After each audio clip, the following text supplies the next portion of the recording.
पाकिस्तान ने चीन की कंपनी पाईसेट से $406 मिलियन का मुआहदा किया है, जिसके तहत पाईसेट पाकिस्तान को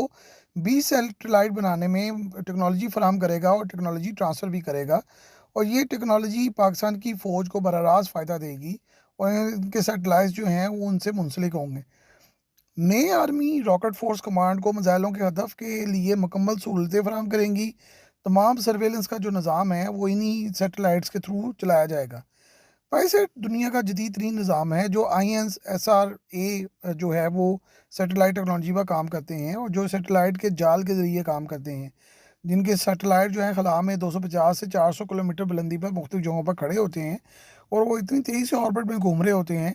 और मुख्तलिफ ज़ावियों से जासूसी और देखभाल कर रहे होते हैं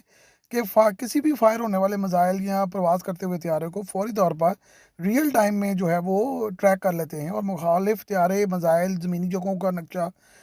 मुकम्मल तौर पर फरहमी के लिए ये जो सैटेलाइट हैं वो बहुत ही मज़ेदार और बहुत ही फ्रूटफुल काम कर रहे हैं। चीन के पास बहरहाल टेक्नोलॉजी बहुत आगे एडवांस है, लेकिन पाकिस्तान भी इस ऑर्बिट में दाखिल हो गया है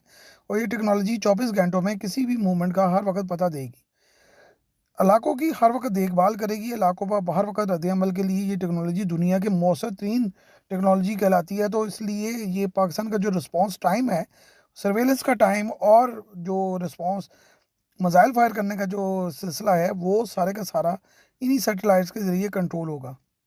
चीन ने पाकिस्तान और फिर ईरान को हमलों की बरवक्त जो अपडेट दी थी, वो इन्हीं सैटेलाइट्स के थ्रू दी थी और ये सारे जो काम किए गए थे, वो इन्हीं सैटेलाइट के साथ मिलकर करवाए गए थे। और ख़ास तौर पे पाकिस्तान के पास क्योंकि ये टेक्नोलॉजी बहुत ज़्यादा कंपैटिबल थी चाइना के साथ, तो इसलिए पाकिस्तान ने इससे बहुत अच्छा फ़ायदा उठाया था उस वक़्त। इसीलिए इस टेक्नोलॉजी को अब ख़रीदा जा रहा है ताकि आइंदा अपनी जो सैटेलाइट टेक्नोलॉजी है, उससे काम किया जा सके। एहतियात की गई है, स्पार्को के तहत इन चीज़ों को नहीं मँगवाया गया, ना ही ये मुआहदा स्पार्को के तहत किया गया है, बल्कि इसको दूसरे अदर वे अराउंड से किया गया है ताकि इन पर सैंक्शंस जो हैं वो ना लग सकें और ज़मीनी जो सैटेलाइट के साथ जो कम्युनिकेशन है उसके लिए जो हालात हैं वो यूरोप और अमेरिका से आसानी से आ सके। इसके पाकिस्तान जो एयरफोर्स है और पाकिस्तान जो रॉकेट कमांड फोर्स है उसको बहुत ज़्यादा जो है मदद मिलेगी। वैक्स से आ रहे सैटेलाइट और दीगर जो रडार हैं वो सारे जब मिलकर काम करेंगे तो ये कंफर्म रद्द-ए-अमल जो है वो उसका टारगेट और उसका हमला बड़ा मौसर होगा और इस टेक्नोलॉजी से पाकिस्तानी क्रूज़ मिसाइलों को ख़ास तौर पे बहुत मदद मिलेगी। और क्योंकि पहले होता था कि जीपीएस सिस्टम से अक्सर मसाइल दरपेश होते थे और ट्रैकिंग में इन मिसाइलों को काफ़ी दिक्कत पेश आती थी और वो भटक भी जाते थे।